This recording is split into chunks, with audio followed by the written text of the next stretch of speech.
Bismillahirrahmanirrahim. Alhamdulillahilladzi amarana bimakarimil akhlaq wa nahana 'anil syiqaqi wal iftiraq. Ashhadu an la ilaha illallah wahdahu la syarika lah al-alimul khallaq. Wa ashhadu anna sayyidana Muhammadan abduhu wa rasuluhul mushtaq. Allahumma salli wa sallim wa barik ala nabiyyil mumajjad sayyidina wa habibina wa maulana Muhammad wa ala alihi wa sahbihi wa zurriyatihi wa adba'ihi ila akhiril abad. Amma ba'du. Yang kita hormati dan kita cintai para habaib dan para ulama, para muhibbin, hadirin hadirat rahimakumullah. Puji dan syukur kita haturkan kehadirat Allah Subhanahu wa ta'ala, yang mana dengan izin, taufik dan hidayah serta nikmat-nikmat yang lainnya, kita pada malam ini dapat berkumpul bersama-sama di majelis yang penuh berkah ini. Salawat dan salam kita haturkan kepada junjungan kita Nabi besar Muhammad sallallahu alaihi wasallam, dan kepada seluruh keluarga, para sahabat, zurriyat dan pengikut beliau sampai akhir masa nanti. Para muhibbin rahimakumullah, at-tarhibu minal kibri wal i'jab wa at-targhibu bil hilmi wa ihtimalil adza wal afwi wal i'radi 'anil jahilin. Ini adalah satu bab yang menakutkan kepada kita daripada bersifat sombong dan ujub, dan menggemarkan kepada kita bersifat hilim, ihtimalil adza, al-afu, dan i'rad daripada orang-orang jahil. Jadi di dalam bab ini ada dua pasal, yaitu menakutkan kepada kita agar jangan sampai kita ini bersifat sombong dan ujub. Para muhibbin rahimakumullah, sifat sombong yang dimaksud ini adalah sifat di mana kita merasa lebih mulia daripada orang lain. Kita merasa bahwa kita lebih utama daripada orang lain. Nah, ini adalah kibir. Kenapa kita mempunyai perasaan seperti itu? Kenapa kita mempunyai perasaan bahwa kita ini lebih utama dari orang lain? Mungkin disebabkan pertama karena ilmu, karena kita merasa punya ilmu yang luas, karena kita mempunyai ilmu pengetahuan, lalu kita merasa bahwa diri kita ini lebih utama daripada orang lain. Nah, ini adalah kibir.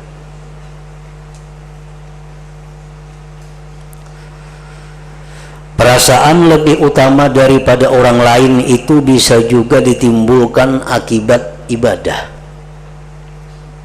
Akibat ibadah. Karena aku ini orang yang rajin ibadah, karena aku ini orang yang selalu membaca wirid, lalu timbul perasaan di dalam hati kita bahwa lebih utama daripada orang lain yang kurang wiridnya. Nah, lebih utama daripada orang lain yang kurang ibadahnya. Nah, ini adalah kesombongan. perasaan lebih utama daripada orang lain itu bisa diakibatkan harta benda. Karena mempunyai harta yang banyak, mempunyai rumah yang mewah, mempunyai usaha yang besar, lalu dia menganggap dirinya lebih utama daripada orang lain, lebih utama daripada orang miskin, lebih utama daripada orang fakir, akibat daripada harta yang melimpah ruah yang dimilikinya. Nah, ini adalah satu kesombongan. Perasaan utama, perasaan lebih hebat daripada orang lain bisa timbul juga akibat daripada keturunan. Kok keturunan raja, kok keturunan ningrat, kok keturunan pembakal, yang lain keturunan biasa, timbul perasaan lebih hebat daripada orang lain. Nah, ini akibat daripada keturunan. Nah, ini adalah satu kesombongan. Perasaan lebih utama dari orang lain, perasaan lebih hebat daripada orang lain bisa diakibatkan karena ketampanan atau kecantikan. Karena dirinya paling tampan, karena dirinya paling cantik, lalu menganggap yang lain di bawahnya, lebih utama dia. Nah, ini adalah kecantikan, ketampanan yang membawa kesombongan. Perasaan utama daripada orang lain, perasaan lebih hebat daripada orang lain bisa diakibatkan karena jabatan dan kedudukan. Aku pejabat tinggi, ikam pejabat rendahan. Kada cucuk duduk betata ikam. Karena aku lebih utama. Perasaan lebih utama dari orang lain karena punya kedudukan yang lebih tinggi, jabatan yang lebih tinggi, itu adalah satu kesombongan. Perasaan utama, lebih utama daripada orang lain, lebih hebat daripada orang lain bisa diakibatkan karena banyaknya teman, banyaknya pengikut. Karena aku banyak berisi kawan, karena aku banyak berisi pengikut, lalu aku ini lebih utama daripada orang lain. Nah, banyak hal, banyak sebab yang mengakibatkan kita itu merasa lebih utama, lebih hebat, lebih besar, lebih mulia daripada orang lain. Padahal itu adalah kesombongan, sifat yang apabila kita pakai sangat dibenci oleh Allah Subhanahu wa ta'ala. Para muhibbin rahimakumullah, apabila kita bersifat seperti itu, bersifat merasa lebih utama daripada orang lain, padahal kita berhak kita merasa lebih utama daripada orang lain. Boleh kita merasa lebih utama daripada orang lain, asal kita tahu pasti bahwa kita ini mati langsung masuk surga. Boleh.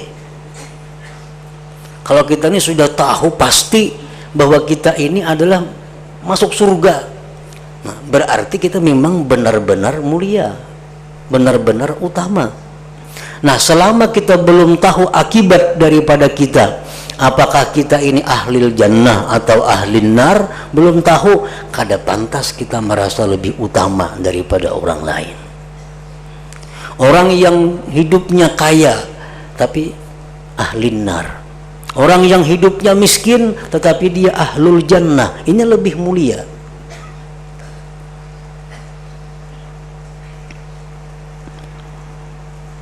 Nah, para muhibbin rahimakumullah, Allah Subhanahu wa ta'ala berfirman, innahu la yuhibbul mustakbirin. Allah tidak suka orang-orang yang sombong. Allah tidak suka.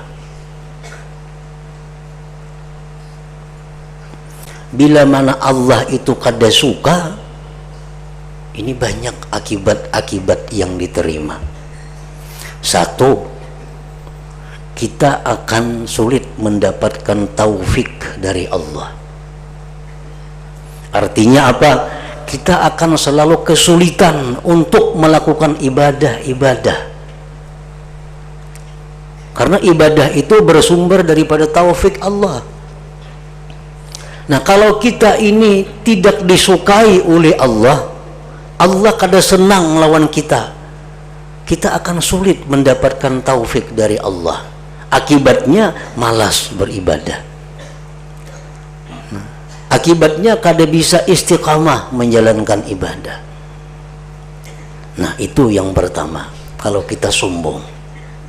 Yang kedua, amal ibadah kita itu tertahan, tidak bisa diterima. Kenapa? Karena Allah tidak suka kepada kita. Allah itu hanya menerima ibadah-ibadah orang-orang yang takwa, orang yang Dia cintai. Innama yataqabbalullah minal muttaqin. Hanya saja Allah menerima dari orang yang takwa. Wallahu yuhibbul muttaqin. Allah cinta kepada orang yang takwa. Nah, jadi apabila kita ini tidak disukai oleh Allah, ibadah kita ini terhalang, kada akan diterima oleh Allah Subhanahu wa ta'ala, karena Allah tidak suka kepada kita.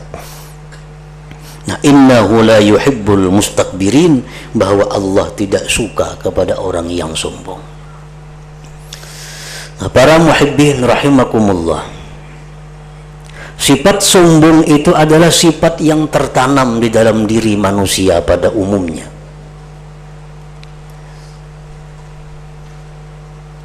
Oleh karena itu, sifat sombong itu selalu datang, selalu muncul kepada kita. Apalagi kita punya kelebihan-kelebihan daripada orang lain. Nah, untuk menghadang sifat sombong ini agar jangan berlarut-larut di dalam hati kita, maka hendaknya kita ingat, di waktu datang kesombongan itu dalam hati kita, kita mesti ingat bahwa saat itu kita adalah makhluk yang dibenci oleh Allah. Kadang-kadang di hati ini ada rasa paharatnya. Nah, kita ingat bahwa di saat kita merasa paharatnya itu, justru kita orang yang paling dibenci oleh Allah. Satu.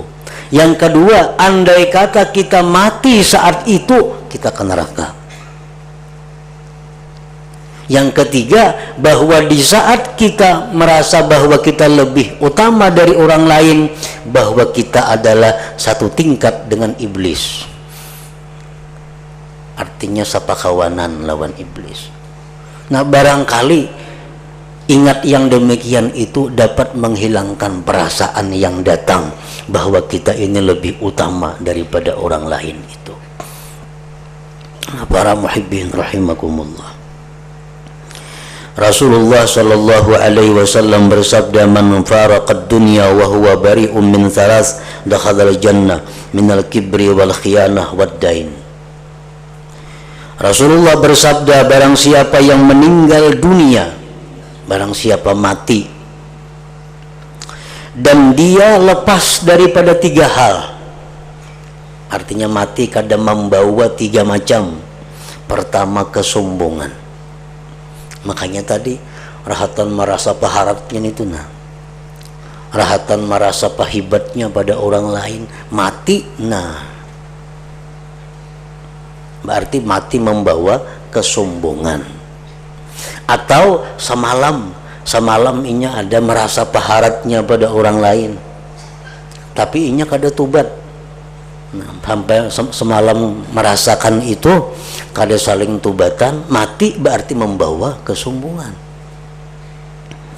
Nah, ujar Nabi kita bahwasanya barang siapa yang meninggal dunia, dia terlepas daripada tiga perkara, dakhalal jannah, dia masuk surga. Minal kibri, pertama kesombongan. Nah, orang mati dia kadang membawa kesombongan. Artinya apa? Suahai sombong, rancakai sombong, cuma sudah tobat. Berarti inya mati kadang membawa kesombongan. Yang kedua, dia mati kada membawa khianat. Nah, khianat itu umpamanya, contohnya khianat itu orang umpat maandak lawan kita sesuatu. Nah, orang umpat maandak sepeda motor, ayo hajar kita, dipakai sepeda motor orang. Ada orang umpat maandak banah aja, kada ada nyuruh makai, ada maizin akan memakai, cuma orang umpat maandak, umpat manitip lah sepeda motor. Nah, ayo terima sekalinya kasih tu kamari makai sepeda motor orang kayak ampunnya. Nah, ini khianat ngarannya. Ini khianat. Orang berkirim duit sampai akan lawan si bulan bin bulan, nah 100.000. Sekali sampai 75 duitnya kemana salawinya itu? Khianat ngarannya. Nah, bila mati kada membawa khianat ini, ujar Nabi, masuk surga.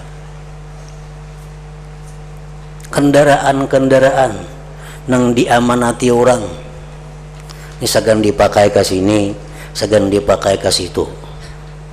Kendaraan ini kan boleh makai cuma ke kantor aja, ke rumah. Boleh kan jujo ke situ kamari kada boleh. Ini ke situ kamari memakai kendaraan orang. Khianat ngarannya itu. Kecuali ada izin. Nah, ada izin itu kemana kada jadi kisah.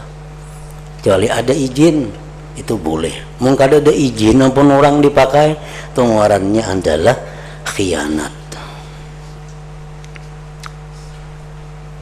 Waddain, dan hutang.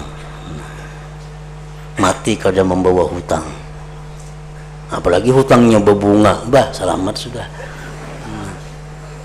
Orang tuh mati membawa hutang, hutang nang bujur-bujur, hutang nang kada berbunga, sudah kada kawa ke surga, apalagi hutang berbunga. Nah, pertama ujar Nabi, siapa nang mati kada membawa kesombongan, kada membawa khianat, kada membawa hutang, dakhalal jannah, masuk surga. Nah, jadi itu yang kita ingat. Yang sombong itu pasti ada timbul dalam diri kita, karena itu bagian diri nang kada boleh kita menarusakan nang timbul itu. Selama nang timbul itu masih berupa khatar aja kada apa-apa. Timbul di hati, bah di sini aku paharat ini binanya nah. Lah kasih, oh salah, mangka ini aku dimurkai Tuhan. Nah, istighfar, nah itu kada apa-apa, selamat saja. Nang kada boleh itu ditarusakan. Nah, ditarusakan. Berkumpulan orang berlima, berarti wah ini aku penyugihnya sini nih. Nah, paharatnya aku. Amun merasa penyugihnya itu kada jadi masalah kalau bujur-bujur sugih. Ini penyugihnya aku sini, kada apa-apa. Ini penyugihnya bujur banginya. Itu boleh aja. Nang kada boleh itu merasa pahibatnya karena sugih.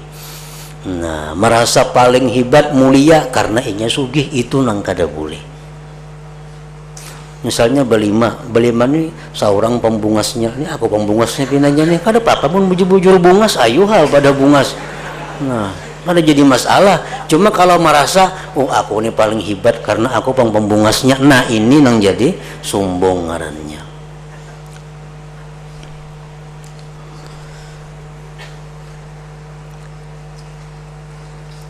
Timbul dalam hati kita perasaan itu, kita potongnya. Kada boleh hikam ke neraka bila mati. Nah, yang istighfar kepada Allah itu timbul dalam hati kita, rasa sombong tuh langsung kita potong. Kada boleh kayak itu, kada boleh. Nah, kita berpandir lawan diri seorang nih, kada boleh. Kamu sombong kayak itu, sombong dimurkai Allah. Nah, selamat kalau macam itu. Jangan ditarusakan perasaan yang rasa lebih mulia, lebih utama tadi. Nah, para muhibbin rahimakumullah. Yang kedua, bagian ini adalah menakuti daripada sifat ujub.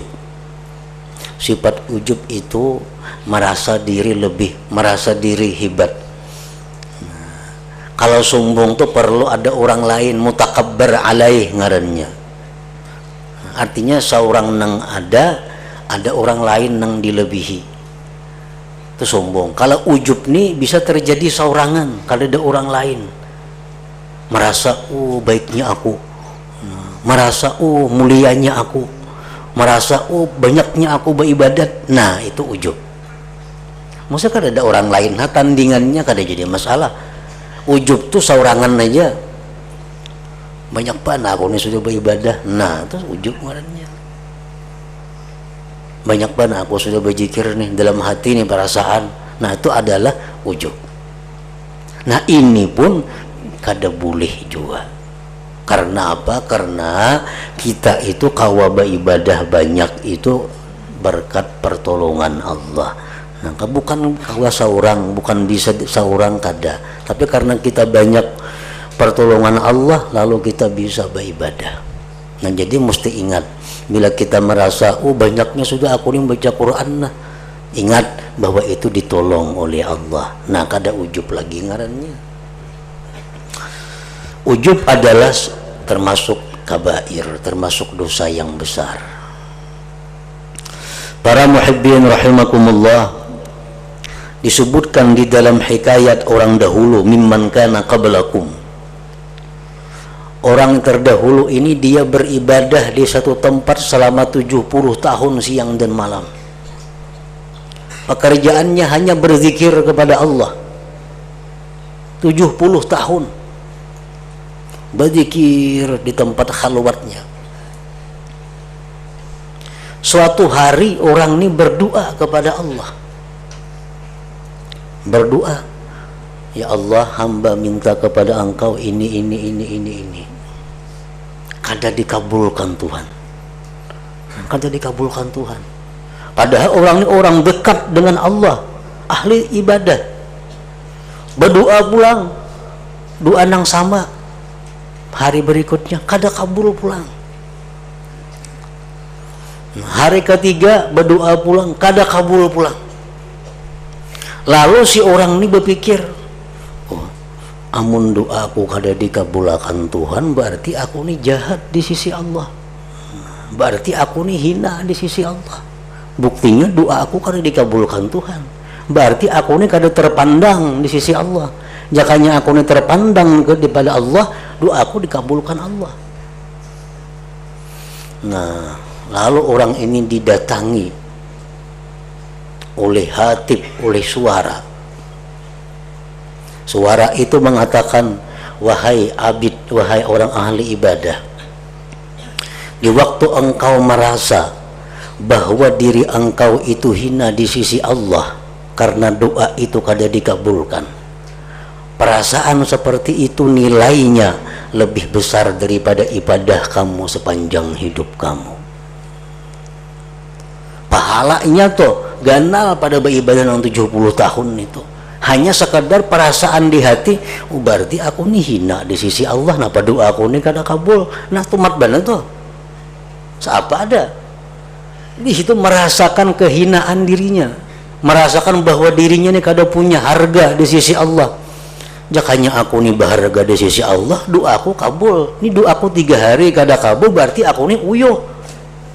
Berarti aku nih kada ada harganya di sisi Allah. Nah, perasaan seperti itu nilai pahalanya lebih besar daripada ibadah yang dikerjakannya selama 70 tahun yang lalu. Nah, karena perasaan bahwa dirinya itu hina, dirinya itu lemah, ini perasaan yang sangat disukai oleh Allah. Kenapa? Karena kita kembali kepada diri yang sebenarnya. Karena kita di situ sadar siapa kita sebenarnya. Memang kita lemah, memang kita hina. Nah, bila itu ada dalam hati kita, kita menduduki tempat yang tinggi di sisi Allah Subhanahu wa Ta'ala. Tapi kalau kita merasa hebat, merasa baik, nah ini sifat Allah yang kita pakai. Nah, sifat Tuhan yang kita cabut, Allah benci kepada kita, Allah murka kepada kita.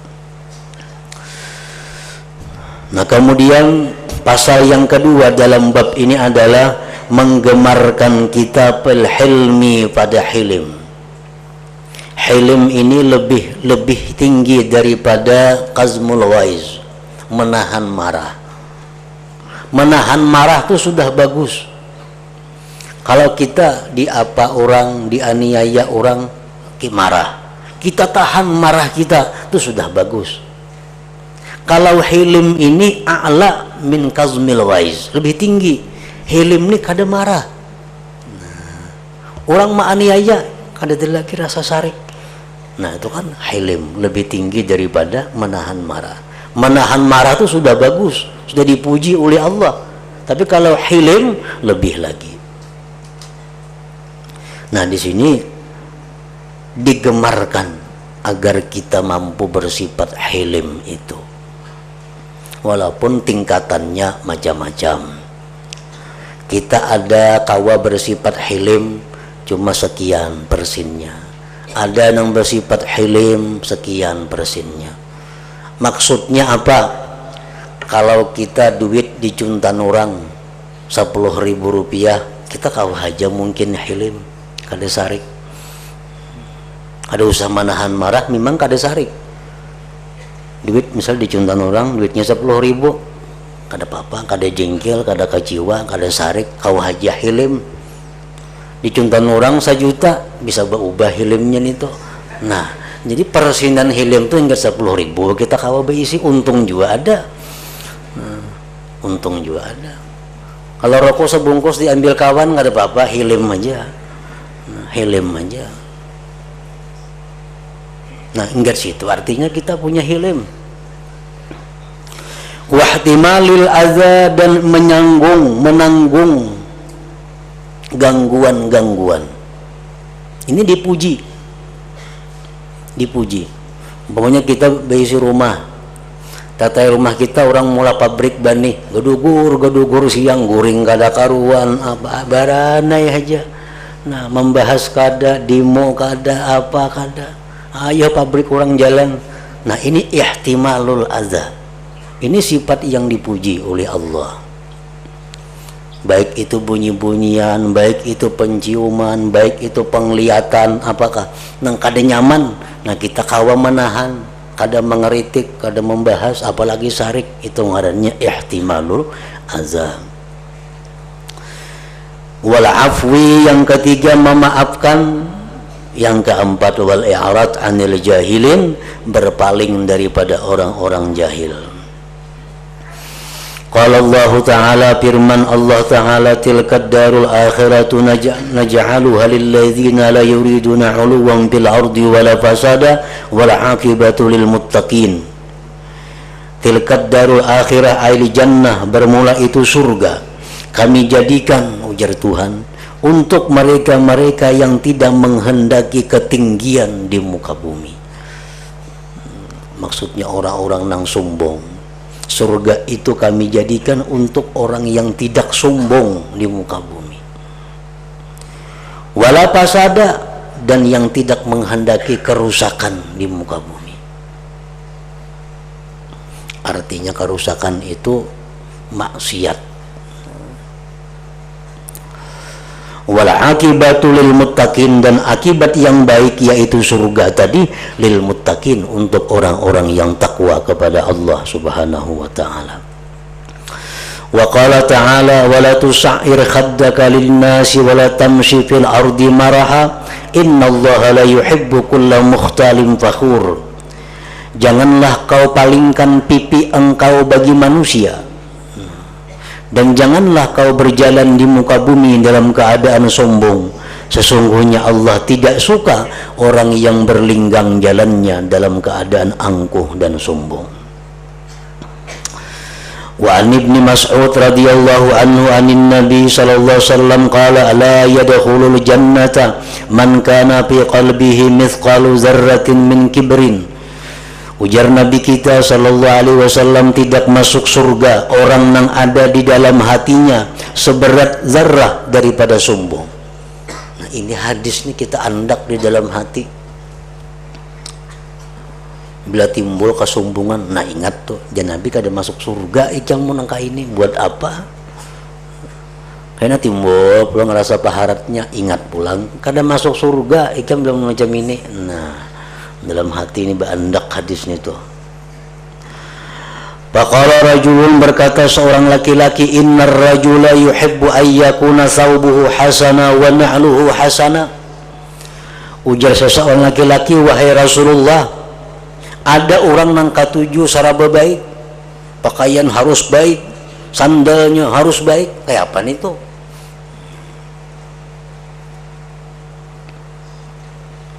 Qala, ujar Nabi, innallah jamil yuhibbul jamal. Allah itu ilok dan katuju nang ilok-ilok. Ada kopiah baik, pakai yang paling baik. Ada baju nang baik, pakai yang paling baik.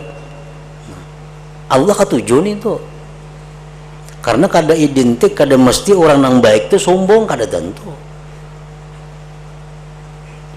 Al-kibru, kesombongan itu, jar Nabi, batarul haqqi wa ghamtun nas, menolak kebenaran, menghinakan manusia.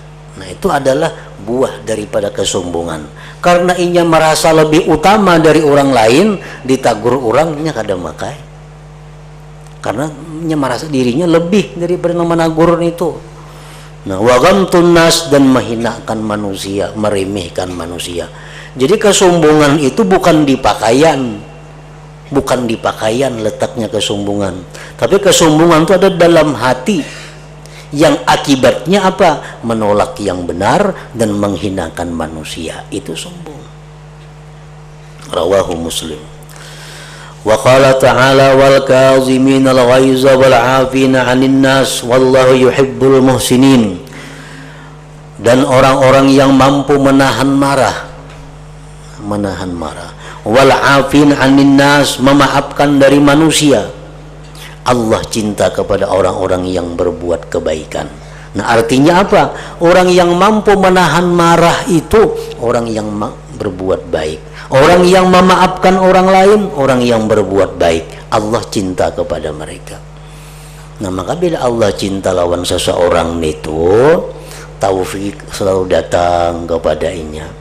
Ibadah kita nang kurang banyak bisa dilipat gandakan oleh Allah, karena Allah cinta bang lawan inya. Ibadahnya sedikit, banyak diberi Tuhan pahalanya, bisa bila kita dicintai oleh Allah. Wa qala ta'ala, khudhil 'afwa wa'mur bil 'urfi wa a'rid 'anil jahilin. Ambillah kemaafan. Maaf itu adalah memuliakan diri sendiri. Bukan kalah, bukan lemah, bukan hina. Kalau memaafkan itu justru menambah kemuliaan kita. Wa'mur bil 'urfi, dan perintahkan berbuat kebaikan dan berpaling daripada orang jahil. Wa kullu asin jahilun, tiap-tiap orang maksiat itu berhak disebut jahil, walau kana aliman, sekalipun dia alim. Nah, artinya apa? Orang yang jahil itu a'rid, berpalinglah kita, jangan dilawani. Artinya misalnya orang ada memfitnah kita, berarti orang ini melakukan maksiat, ngarannya jahil, walaupun inya alim, walaupun inya pintar. Tapi kalau memfitnah orang itu sudah termasuk jahil. Menghadapi orang semacam ini Allah menyuruh a'rid, berpaling. Artinya apa? Jangan dilawani. Melawani sama pada jahil artinya. A'rid. Ada orang bisa menyambati kita, kita sambati juga, sama pada jahil ngarannya. Allah kada hakun macam itu. Ya Tuhan, kalau orang ada berbuat jahil kepada kamu, a'rid, berpaling, tinggalkan. Wa a'rid 'anil jahilin. Nah, semua ini adalah daripada hilim, menahan kemarahan, memaafkan orang lain, berpaling daripada orang-orang jahil. Itu merupakan buah daripada makarimul akhlak, buah daripada akhlak yang mulia. Nah, selanjutnya at-targhib fil wudu wa bi isbaghihi wa italatil ghurrah wa ma yuqalu ba'dal wudu. Ila hadratin Nabi sallallahu alaihi wasallam. Al-Fatihah. Astaghirullahaladzim wa sallallahu mustaqim wa sallallahu. Asyhadu an la ilaha illallah wahdahu la syarika lah